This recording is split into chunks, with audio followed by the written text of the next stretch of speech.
presenter today is Joe Rose. Joe joined JBS in 2012 as a senior developer.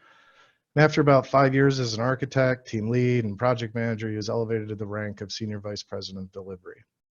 Joe has over 14 years of project delivery experience in retail, e-commerce, medical, and media industries, and he's successfully worked with startups, government, and enterprise systems.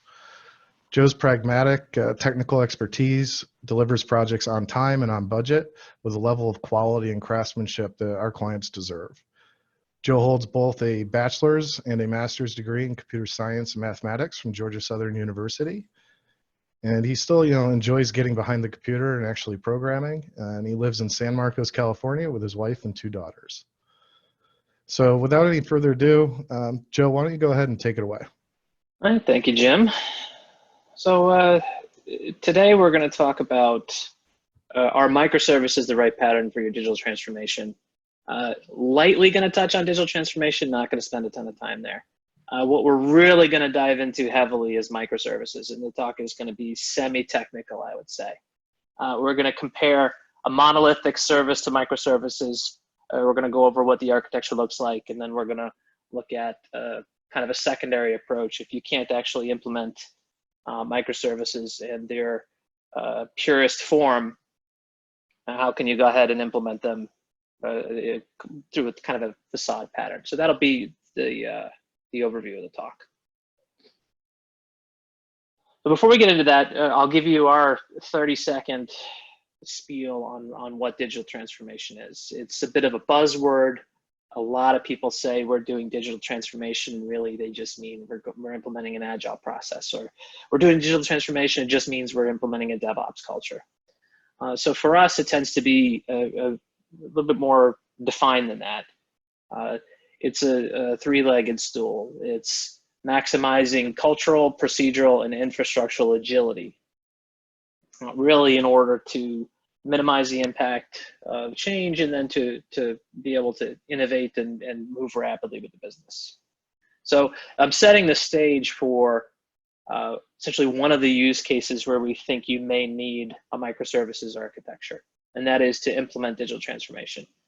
That's not the only reason why you would need it, and if digital transformation isn't interesting to you, you should still consider microservices pattern. It's a great pattern that gets you moving faster at your company for multiple different types of initiatives besides just digital transformation. But we're going to do a series of webinars that all talk about digital transformation, and this is just the first, which really describes a great architectural approach to go ahead and implement that.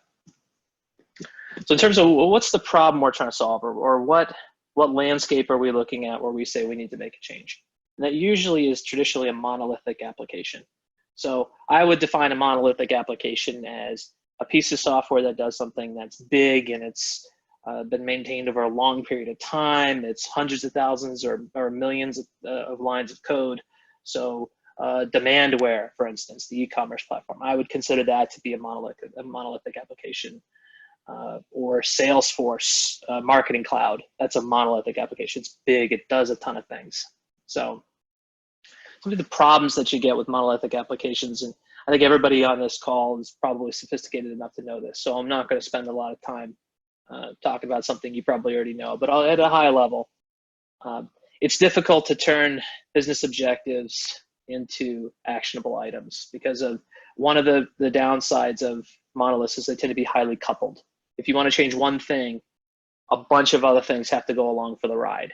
So when the technology has that problem, usually the people and processes in your organization have the same problem.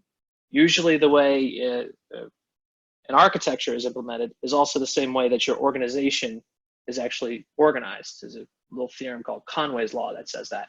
So it can be difficult with a monolith to say we want to do something quick and we just want to go make this change without it being splayed out widely. IT systems can be heavily coupled. It's easy to introduce bugs. Nobody wants to touch anything. It can be really hard to scale. If it's just one set of code or one application, there's only so far you can go with throwing more hardware at it before you say we've reached the limits. Now we fundamentally have to make our architecture changes. So it can be a scaling problem. It's hard to introduce new feature sets. Very, very painful to change frameworks. So if you want to go from one version of .NET to another, or one version of Java to another, or one version of Demandware to another, or some e-commerce platform, or Microsoft Dynamics, we're going to do a version upgrade. That's usually a project all in itself. That's not something you can get done in a day because of just how big the application is and how many different things you'd have to change. The architecture is usually fragmented and shifts over time. When you have something that's big and has been around for a long time, usually it starts out with one architecture in mind, and then you decide, okay, that didn't work, we need to change it to architecture B. Get halfway through to implementing architecture B, and you say, okay, well, that didn't work, we need to change it to architecture C. And you get halfway to C and on to D and so on. So you tend to have this really fragmented, drifting and non-cohesive architecture with your monolithic applications. And that's true even of the custom off-the-shelf or off-the-shelf software vendors too. They suffer from that same problem. As much as they are focused on building a feature set and making a cohesive application, they also have clients who ask for stuff too. You can see that in Demandware or WebSphere Commerce Server or Dynamics, whatever. It's the same problem tends to exist. So in summary, it's really not effective for digital transformation efforts where the main focus of digital transformation from the IT architecture perspective is the ability to move quickly and the ability to move in an agile way. So it's not that monolithic apps can't work for certain functions. It's that if you're saying we as a business want to move rapidly in an agile manner and be able to have projects out quickly, there's a series of problems associated with that. It can be tough to make them work. So one of the solutions that can help you with this is the microservices architectural pattern, or another way to say it is implementing feature set and functionality with microservices. It's not the only way to solve that problem. I consider it one of the best, but there are other good approaches out there. So don't consider this to be the holy grail of approaches. It may not fit for your situation, but it is a great pattern. So what is microservices architecture, building something with microservices? It's a set of loosely coupled services. So a lot of my experience is e-com, so I like to use e-com examples. Instead of having Demandware, the e-commerce platform, and it's just one thing that you go and install, you might have a product service that's responsible for product information, product pictures, product inventory. You might have a cart and checkout service. It's responsible for people creating carts, computing taxes, adding, removing from cart, doing wish list functionality, whatever. You might have a checkout and order fulfillment service. So that'd be one level of decomposition. That would be a set of loosely coupled services. So you may even go down a level and say that we have just a user service, just a product attribute service, just an inventory service, just a cart service. So you can go kind of with larger services or even more finely grained services. But the whole idea being that instead of one application with one code base, the feature set and functionality that is e-commerce essentially is a series of services that all talk together. To make that work effectively, you have to, or you should, deploy it in a way that makes deployments very easy and very streamlined. So the two most common ways to do that are container-based deploys or serverless-based deploys. And one of the reasons for that is if you have a monolith and it's one set of code and you have to deploy one thing, if the deploy is really hard, that's okay because you only have to deploy one thing. If you're taking a monolith and decomposing it into 20 services, now you have 20 things you need to deploy. So if you're not focused on making your deployments easier, this pattern will actually make your life harder instead of better. So the deployment strategy for microservices is very important. It usually communicates over API or streaming, and we'll get into more detail on why that is later. And then generally speaking, in terms of how you decompose into services, usually they're organized around business capabilities. But you could probably spend an hour just talking about if you have a pie and you want to slice it into services, how do you slice the pie up? Big slices, small slices, where do you put your slices of pie for how you decompose your services? So it's probably not worth getting into that level of nuance in this webinar, but so loosely I'll say that they're organized around business capabilities, but know that that's one of the harder things to do in microservices. And there's a lot more thought that goes into that than just organized around business capabilities, but we can start there for now. So why do you want to do this? What What benefit do you have? You remove dependencies. So if somebody says, we want to change the way we reserve inventory from reserving on add to cart to reserving on placing the order for one reason or another. On a monolith, there's one application with one code change. You've got to change it and everything is touched. Whereas if you have a series of microservices, maybe you're only touching the cart service and the order service and nothing else even has to know about it. So take that a step forward. That's not only a technology implication, that the code you write doesn't have to be changed in a bunch of different places. It's also a people and personnel perspective. So if you're a leader at a company, would you rather have 40 people involved in an initiative because they have to be? Or would you rather have 2 teams of 5 involved in an initiative because they have to be? Obviously, you're going to be faster, more agile, less dependencies if you have 2 teams of 5 that need to talk instead of 1 team of 40. Deploying the services can actually be easier because they're smaller. So it's important to have easier deploys. It also makes deployments easier. So there's kind of a correlation there between the two when you go with the microservices pattern. Maintenance is easier, less lines of code. The architecture tends to be more cohesive. Better scalability, reduced coupling, blocking between teams. And all of this relates to the fact that they're smaller. The smaller something is, the easier it is to architect, the easier it is to scale, the easier it is to maintain. So instead of having 1 team of 40 that maintains 1 big monolith, you've got, say, 8 teams of 5 that maintain 8 services. You're going to reap all of these benefits.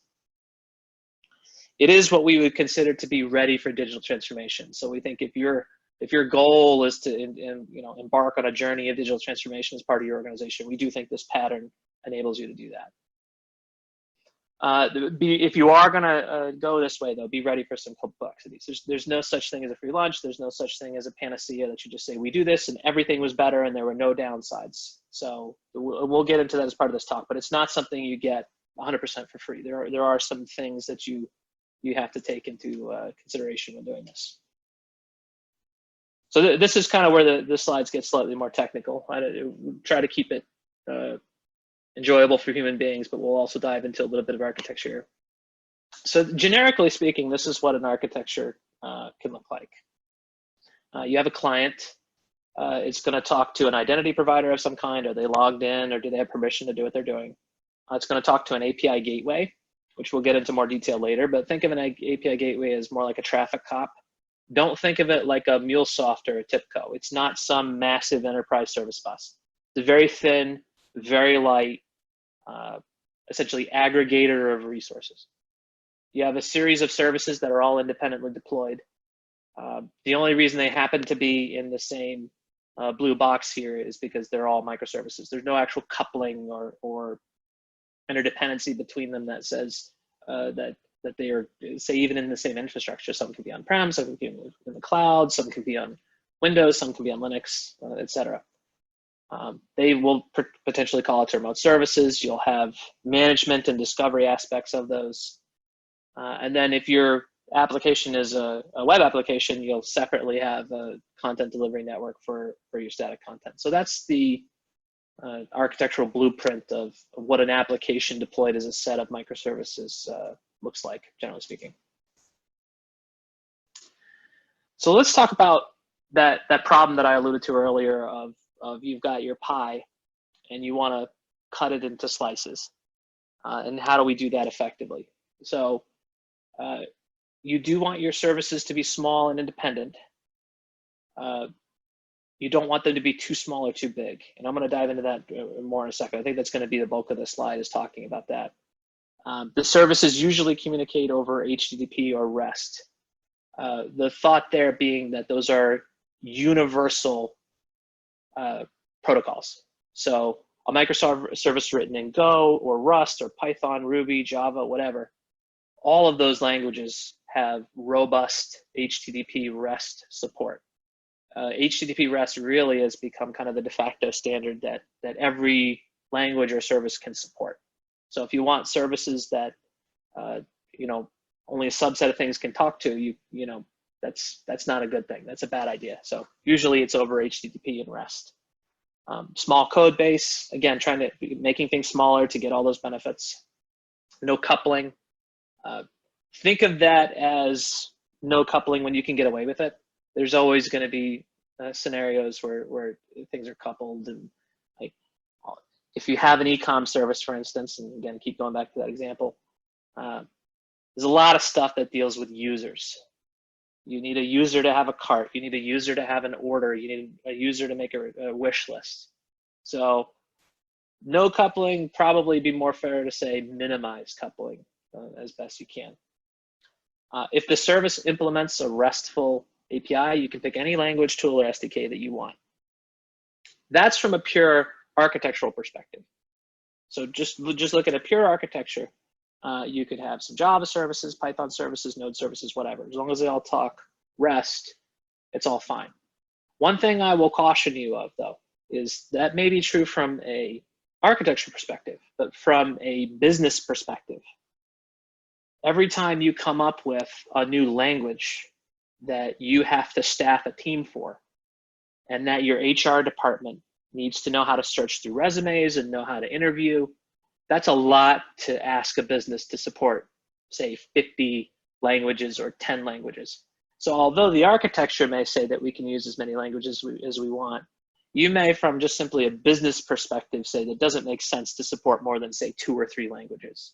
Usually, there's not one language that's great at everything, but if you focus on 2 or 3 that are really good at certain things, like Node's really good at parallelization and not blocking, and Python is kind of a do-it-all, jack-of-all-trade type of language. So kind of an example, if you picked Python and Node and said those are the 2 languages we support, so our HR department doesn't go crazy, but at the same time we can still do some interesting things, that would be a good choice. So more weight on the business side there on what language you support. Quick iteration, readable code. Should always be backwards compatible when making changes. So that is what allows you to deploy as often as you want, as fast as you want, and maintain agility. If you ever break backwards compatibility, all of the things that use your service will have to update before you can do that deployment. So all of the benefits of microservices, all of the benefits of using this pattern, the whole reason we're even talking about it here today, if you don't maintain backwards compatibility, it's all a waste of time. Because you reintroduce all of that coupling, you reintroduce all of that architecture that everyone has to agree on before we make a breaking change. So that's not to say that you can't introduce APIs that change, just version your APIs. Your user service can have the old set of APIs and the new set of APIs. Have them side by side, wait until everybody converts from the old set of APIs to the new set of APIs, then turn the old off. And if that takes a year, that's fine. You can still realize all of the benefits of the microservices pattern. You can still advance your architecture. You can still do new and interesting things with your APIs and still have backwards compatibility. So that's a really important factor in terms of how you design your microservices. The other thing you got to be really careful of is don't go too small and don't go too large. So if you just do a Google search for microservices and try to read some interesting things, you're going to find some companies that are going to write blogs like Segment did, for instance. We went back to a monolith. Microservices did not work for us. So let's dive into that a little bit.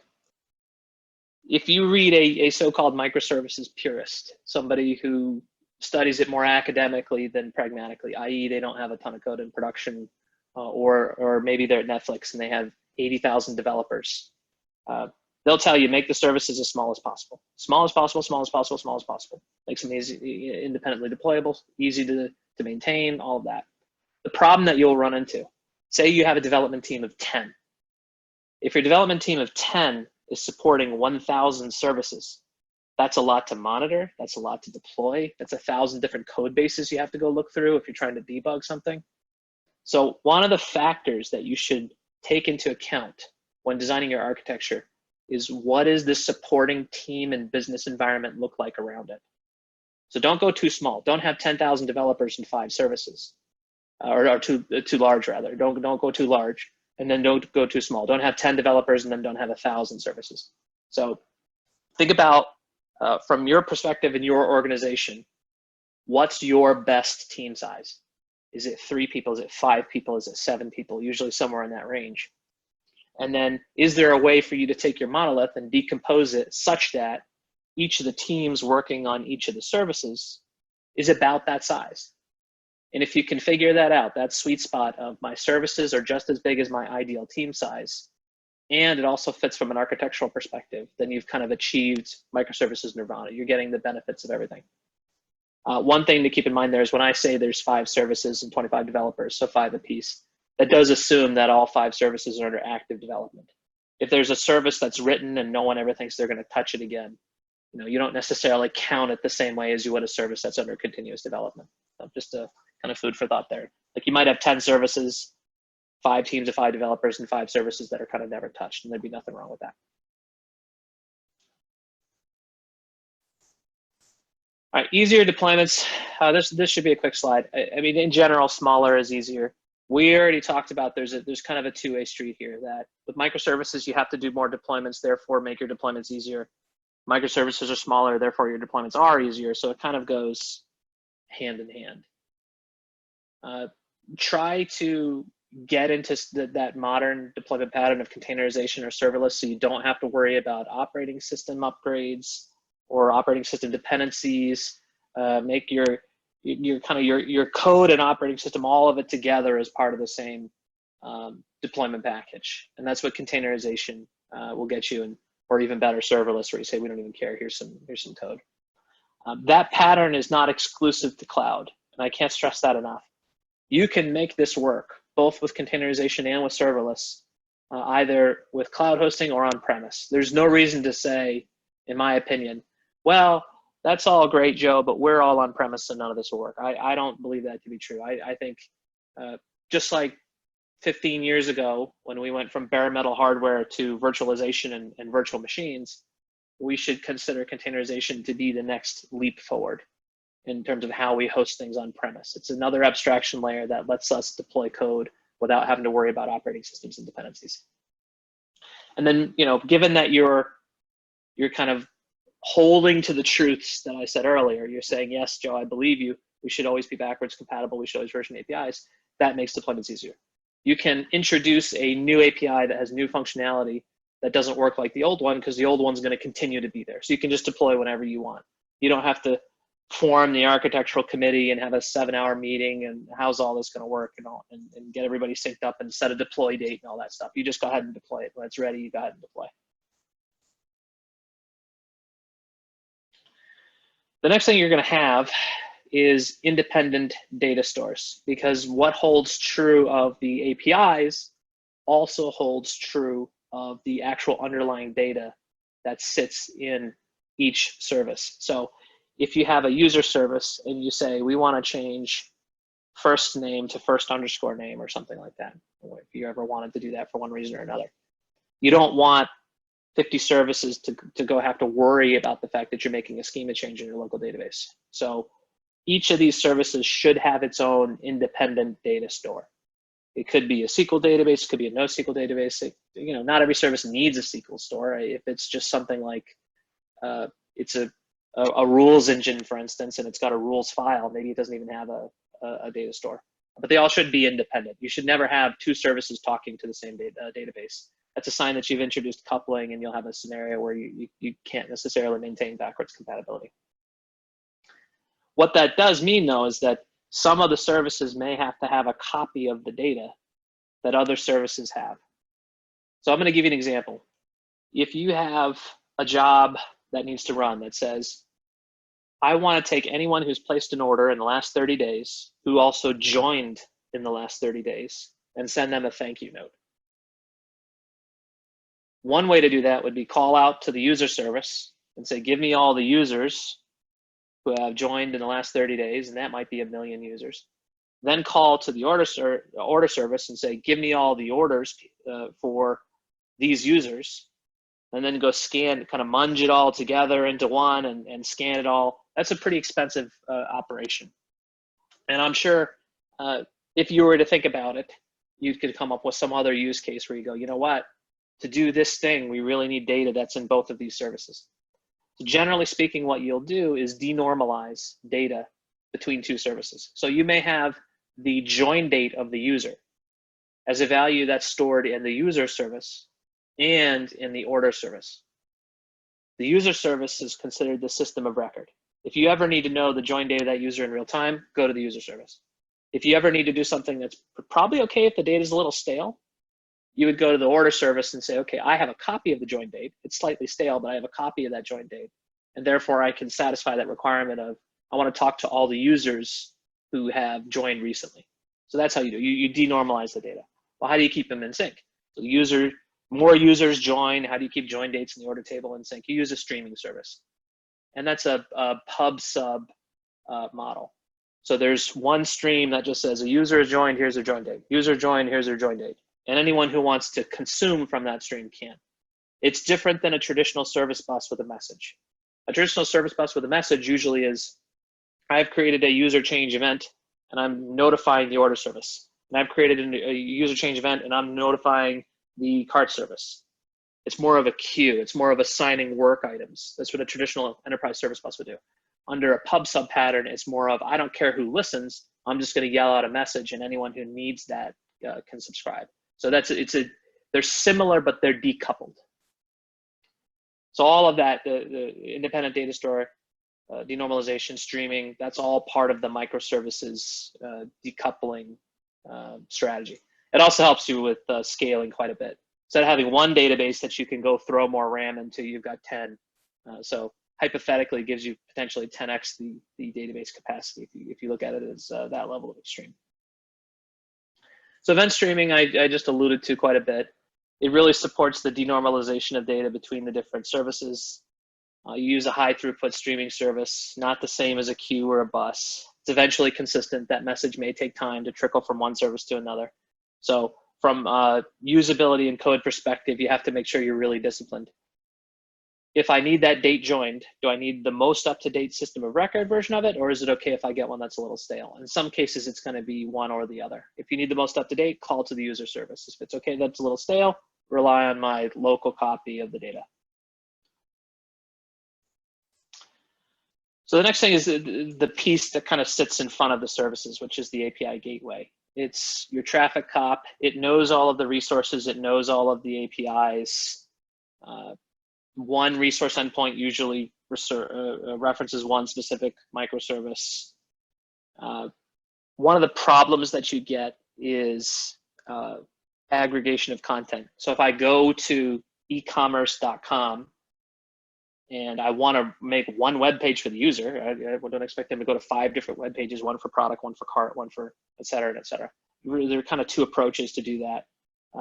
One is to have the website make a bunch of calls to each of those services, and then the website with JavaScript builds it all together. The other is to have a service kind of off on the side where the user calls to the rendering service calls out to those other services, combines it all into one web page, and then shoots it back to the client. And that's kind of an example of that rendering service is usually highly coupled to everything else.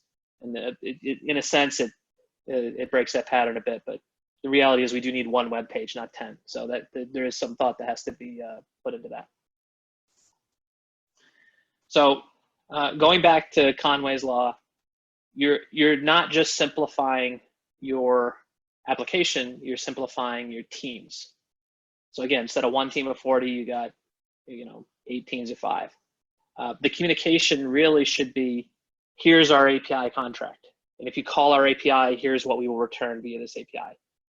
The old school thought of we have to have this end-to-end flow diagram of data. And if there's 7 systems involved, all 7 engineering leads for all 7 systems have to get on the phone and agree on each and every piece of the system one by one. You don't necessarily need that. Agree on your boundary, your API contracts. As long as your contracts are satisfied, your service can do its job. Leave it alone, past that. Make your contracts your way to communicate. Each team works and deploys independently. Only have to agree on that protocol and that contract. Never break backwards compatibility. There it is again. That's one that I'll put a kind of a star on and stress. And then each team can have its own language. It can have its own process. It can have its own operating system. Really doesn't matter. It's a series of APIs that communicate with one another, and that's really all that you are concerned about. So your environment becomes more flexible. You can introduce more languages. Usually, if you have some developers who know one language, but you want to introduce them to another, it's easier to do that with a microservice than it is with a monolith, less code to worry about.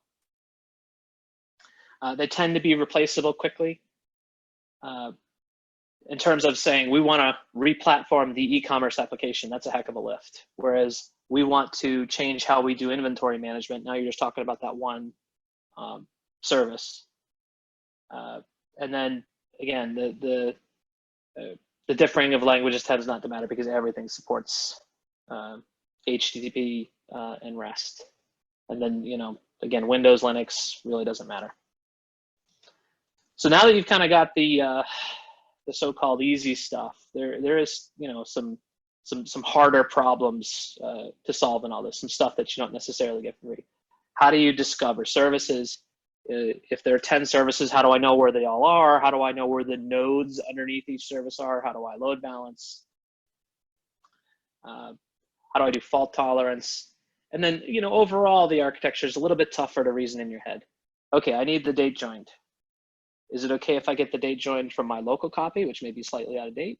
Or do I have to go to the user service and get it in real time? And kind of an example of this is if I'm on a page and the user wants to change their name, and say I'm in the account management service, which is separate than the user service, I can't rely on my local copy of the user's name when I present to them their form that says change their name, and then when I say, thanks, Joseph, your name is now changed.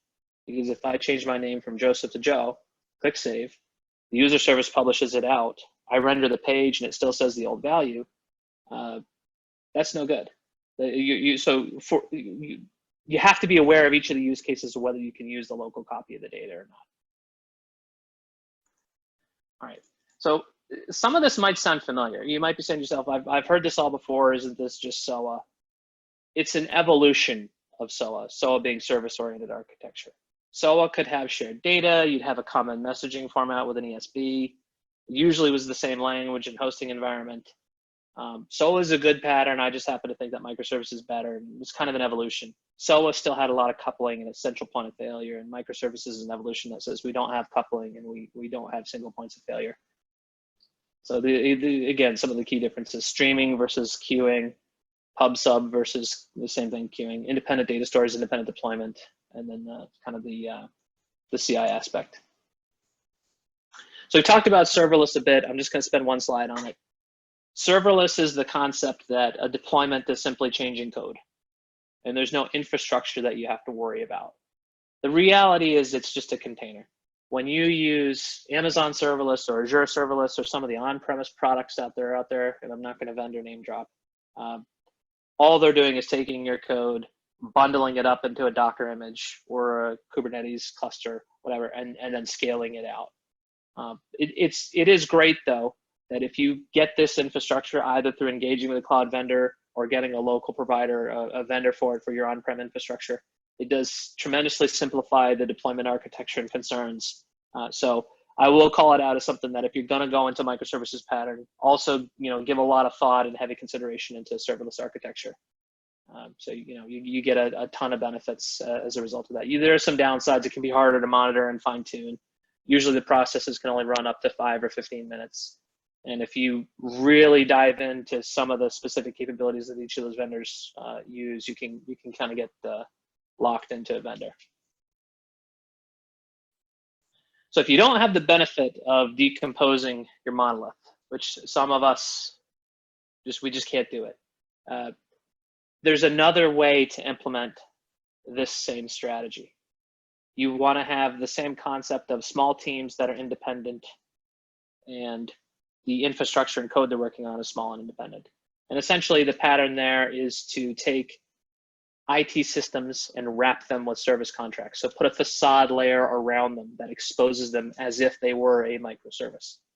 So in the diagram on the left, this IT system that you see 4 times, it might actually be the same IT system 4 times. It may be your e-commerce platform, but you may write a series of APIs that encompasses the cart functionality, encompasses the product functionality, the checkout functionality, et cetera, to kind of get you some of the capabilities and concerns and capabilities of the microservice pattern without actually having to get rid of your monolithic application. that one, it's really, really hard to focus on the backwards compatibility. I know it's harder to do that when you have a monolith under the hood, but backwards compatibility is really, really important. So what does it look like? And by that, I mean, if you've successfully implemented the microservices pattern, what should you see? What indicators from your organization should you see? You should see projects that go from, hey, I have an idea, to this is in production in under a month. And in some cases, it should be as quickly as a week.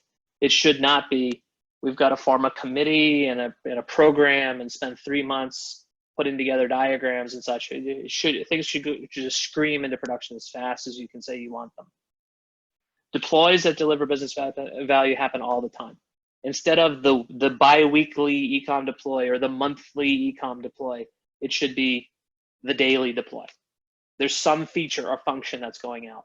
And that's not to say that it's always the same service. Maybe on Monday, it's the product service released something and now inventory is better. And on Tuesday, the add to cart functionality was improved and conversion rate increases. And on Wednesday, the checkout service was improved in some way. So it should feel like there's this continuous delivery to production in terms of a value stream. You shouldn't see a release train. If you see a code freeze for deploy, it means you're really not deploying on that or building out of that microservices pattern. That's a dead ringer that you're still heavily coupled. If you're saying we need to freeze and do end-to-end testing, that's telling you that those dependencies still exist within your organization. That's not to say that you shouldn't have a release train. And in some cases you have to, but what the release train is telling you is that there are dependencies between teams that have to be resolved as part of your deploy process. So it's kind of telling you that being coupled, you're not necessarily in a microservices pattern as much as you'd like to be. You should have a heavy DevOps culture of CI/CD. You should just be constantly deploying. You should have a low bug rate. More importantly, defects should be fixed quickly. If you have a serious production issue, I would expect that it'd be from coding to QA to production should be an hour, 2 hours, as long as it's not some weird concurrency issue that's hard to figure out or something like that. High severity, high priority bugs should be fixed almost in real time. It shouldn't take, we have to get it into the sprint and do our code freeze and get on our deploy train, and then it finally hits production. And then again, the deploys happen independently of one another. If you are under the so-called microservices pattern, but all of your microservices all deploy on the same day at the same time, that's not really a true microservices pattern. So just something to be on the lookout in terms of, yeah, we're not necessarily doing this right. So in summary, we think that this pattern, this microservices pattern, when done right, with all of kind of the qualifiers and considerations that you have to put into it, is a great choice for digital transformation. It aligns with the infrastructural agility, the procedural agility, and the cultural agility that we consider to be the 3 legs on that tripod of how we can achieve digital transformation at an organization. And even if you're not, and you're just saying that we want to realize the benefits from an architecture and process and speed perspective, it's still a great pattern. Fundamentally, and from a purely technical perspective, it's a great architecture for omnichannel. So if you're a retailer and you have a view of a customer, sometimes that customer view is different in your in-store POS system, it's different in your mobile app, it's different in your e-commerce application. And when you get into a microservices pattern, a single user service can serve all of those different functions. Instead of it being 3 monoliths that don't talk together, there are a series of services, one of which is the user service. So the user you get about a data is always consistent, no matter how they interact with you. It's a great way to implement omnichannel. And then again, it's a great overall pattern, not just for digital transformation, but for any enterprise that wants to have a modern architecture where you can deploy rapidly and be agile.